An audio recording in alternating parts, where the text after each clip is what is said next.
안녕하세요. 총신대학교 이하원 교수입니다. 우리가 지난 편에서 아이를 잘 양육하는 데 있어서 중요한 것은 지식이 아니라 관계라는 이야기를 드렸습니다.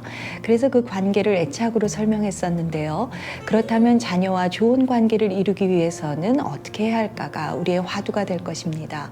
자, 아이와 잘 지내는 데 있어서 지식이 중요한 것이 아니라 관계라면 아이에게 오냐오냐 잘해주고 아이의 마음을 잘 맞추어주면 아이와 좋은 관계를 이룰 수 있을까요? 그렇지 않습니다. 아이들에게 뭔가를 맞추어주고 아이의 기분을 맞추어주는 것을 좋은 양육이라고 생각한다면 아이들의 지나친 요구는 더 증폭되게 될 것입니다. 따라서 아이들은 그 안에서 만족을 느끼지 못하고 더 많은 것들을 요구해내기 때문에 아이와 좋은 관계를 유지한다는 것은 아이의 기분을 맞추어주는 것이 아닙니다. 그렇다면 아이들과 좋은 관계를 이루기 위해서는 어떻게 해야 할까요? 두 가지를 말씀드릴 수 있습니다. 바움린드라는 학자는 허용과 통제가 균형을 이루어야 한다고 말하고 있습니다. 그것을 제 언어로 설명하자면 저는 행위자인 아이의 생각과 감정과 감각과 존재는 수용의 한 축과 아이가 위험하고 다치는 행동을 하거나 타인에게 폐를 끼치는 행동을 하거나 우리 가정에서 안 된다고 생각하는 일들에 대해서는 안 된다고 얘기하는 통제, 즉 허용과 통제를 행위자와 행위를 구분해서 보는 것으로 설명할 수 있습니다. 그 중에 하나인 행위자, 생각과 감정과 감각과 존재를 수용하는 이 수용의 축에 대해서 이번 편에서는 설명하도록 하겠습니다. 자, 아이들의 생각과 감정을 수용한다는 게 어떤 의미일까요? 어떤 아이가 문화센터에 갔다고 해보지요. 그 안에 들어가서 여러 가지 레슨을 받으려고 합니다. 그 과정에서 아이가 들어가고 싶지 않다고 엄마 나 너무 무서워요 라고 얘기할 때 우리가 교과서적으로 얘기할 수 있는 수용감은 무섭구나, 무서울 수 있어, 뭐가 무섭지 이렇게 대화하는 것이 맞습니다. 그런데 오늘날에는 아이들이 들어가면서 엄마 나 여기 너무 무서워요 라고 얘기하면 뭐가 무서워, 무섭지 않아 라고 이야기를 합니다. 무섭지 않다고 말씀하시는 부모님의 심정은 너무나 이해를 합니다. 왜냐하면 이 정도는 무서움으로 처리하지 않기를 바라는 부모의 마음인 것이지요. 그러나 아이의 입장에서 한번 생각해 보세요. 내가 무섭다라고 이야기한 이 감정이 나에게 너무나 중요한 인물인 내 부모로부터 거절을 당한 거예요. 아니야, 무섭지 않아. 아니야, 화내면 안 되는 거야. 아니야, 짜증내면 안 되는 거야. 아니야, 동생 미워하면 안 되는 거야. 이렇게 윤리 도덕적이고 교과서적인 이야기를 하는 것은 아이를 반듯하게 잘 키우고자 하는 부모의 마음이긴 하지만 아이의 입장에서는 솔직한 이야기를 하면 혼이 나게 되기 때문에 부모에게 솔직한 이야기인 정직한 대화가 아니라 야단 맞지 않을 대화, 즉 정답을 말해야 한다고 생각합니다. 그러나 정답을 이야기하는 관계는 사회생활의 관계이지요. 부모-자녀 관계는 친밀하고 신뢰롭기 위해 정직한 소통을 해야 합니다. 내가 어떤 얘기를 하더라도 그것들이 부모에게 받아들여지는, 특별히 부정적인 감정이 안전하게 받아들이는 경험을 하는 것이 아이들에게는 훨씬 더 중요한 일입니다. 따라서 우리가 아이들에게 옳은 얘기, 반듯한 얘기, 도덕 윤리적인 얘기를 하려고 하는 것은 아이를 잘 키우려고 하는 부모의 좋은 마음이긴 하나 그것이 아이와 더 거리를 만들게 되고 아이와 관계의 친밀함은 더 갖기 어려워집니다. 따라서 아이들은 점점 더 옳은 얘기만 하게 되면서 거리를 멀게 하는 형국이 되는 것이지요. 이것은 아이들에게 옳은 것을 가르치시지 말라가 아니라 옳은 것을 말하는 타이밍이 있다는 것입니다. 따라서 아이들이 말하는 생각과 감정에 대해서는 무조건적으로 수용을 해주시고 무엇보다 부정적인 감정이 안전하게 받아지는 것이 너무나 중요한 것이지요. 엄마 난 동생이 너무 미워, 동생이 싫어, 동생이 없었으면 좋겠어 라고 얘기하는 아이에게 동생이 밉구나, 무슨 일이 있었니? 동생하고 어떤 일이 있었던 거야? 이렇게 물어보는 것이 아이와 정직하고 친밀하고 신뢰로운 관계를 이룰 수 있는 소통의 방식입니다. 그런데 우리는 너하고 얘밖에 없는 거야, 동생 사랑해야지, 동생 미워하면 안 되는 거야, 그 얘기가 틀린 말은 아닙니다. 옳은 말이지요. 도덕 윤리적으로도 맞는 말씀입니다. 그러나 아이에게 그렇게 옳은 얘기로만 계속 주목하게 되면, 그 부분에 집중하게 되면 아이가 반듯하게 잘 클 것 같지만 우리와 거리가 더 멀어지기 때문에 결국에 아이에게 반듯한 것을 가르칠 수 있는 기회조차도 갖지 못할 수가 수가 있습니다.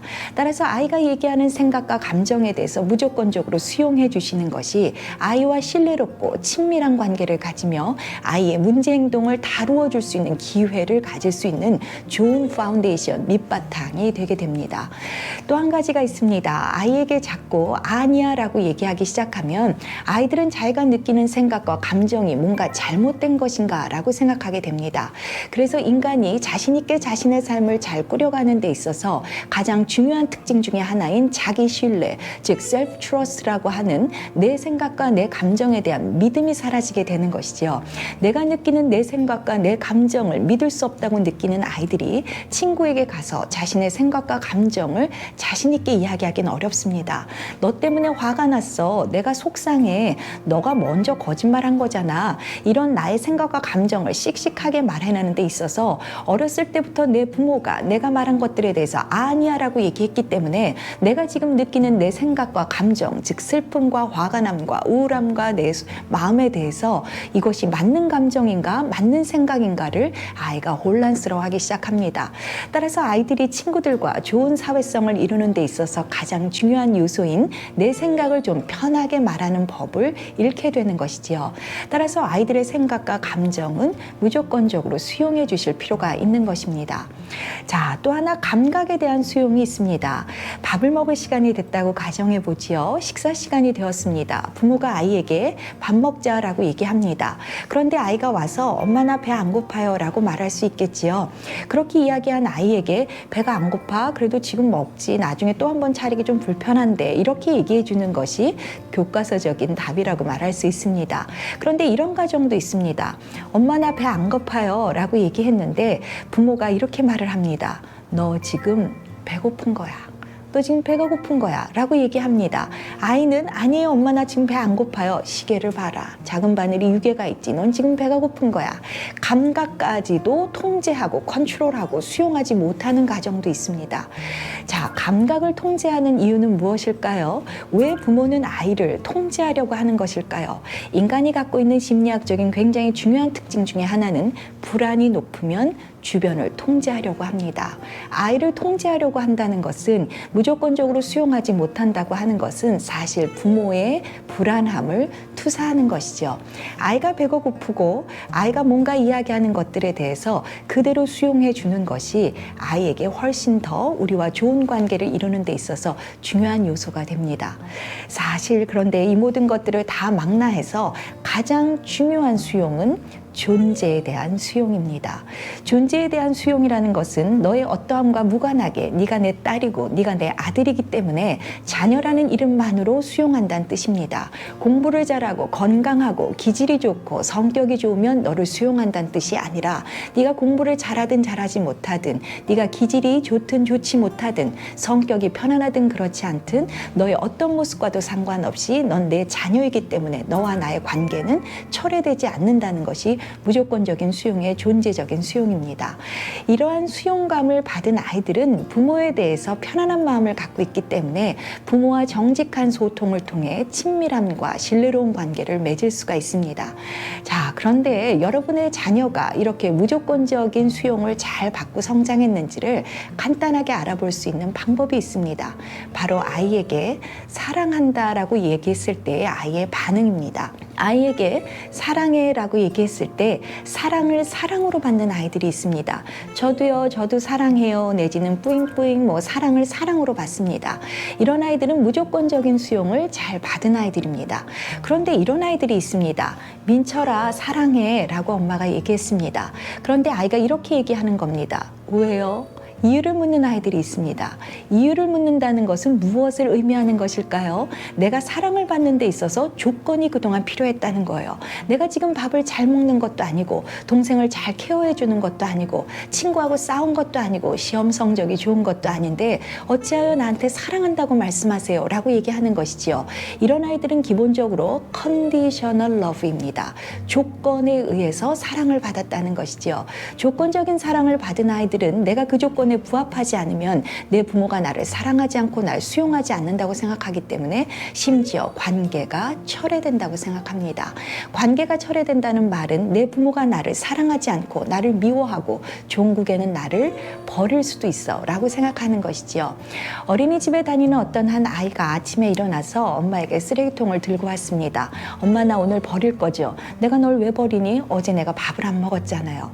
이것이 바로 미취학 아이들, 이 아이들이 갖고 있는 어떠한 특징들입니다. 따라서 우리는 아이들에게 무조건적인 수용을 통해서 아이들을 수용하고 그런 관계를 잘 맺는 것이 너무나 중요합니다. 그런데 우리도 모르게, 저도 대한민국의 학부모이지만 아이들에게 조건적인 사랑을 부여하는 표현을 아무렇지 않게 하고 있습니다. 가장 대표적인 표현이 밥 잘 먹어야 착하지, 할머니 말 잘 들어야 예쁜 거야, 동생을 잘 케어해야 기특하지. 말을 잘 들으면 기특하고 착하고 예쁘다라고 하는 것은 그런 것들을 하지 않을 때는 밉고 사랑받을 수 없다라는 것을 의미하게 됩니다. 즉 조건적인 사랑을 주는 것이죠. 따라서 이렇게 표현하시면 됩니다.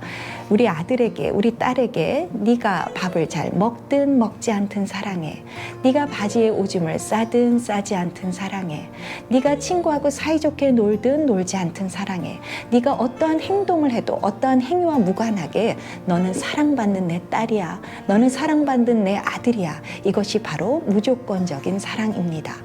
자, 방금 말씀드린 대로 우리가 아이들을 잘 키우는 데 있어서 가장 중요한 관계를 이루는데 첫 번째 민면은 아이의 생각과 감정과 감각과 존재를 무조건적으로 수용하는 것입니다. 이 무조건적인 수용을 통해서 신뢰롭고 친밀한 관계를 갖게 되면 그 다음에 아이가 잘못하는 행위에 대해서 지침을 줄 때 그 지침을 잘 들을 수 있는 태도를 갖게 되는 것입니다. 그러면 다음 편에서 행동을 수정할 수 있는, 행위를 통제하는, 상처 없이 긍정적으로 행위를 통제할 수 있는 방법에 대해서 설명하도록 하겠습니다. 고맙습니다.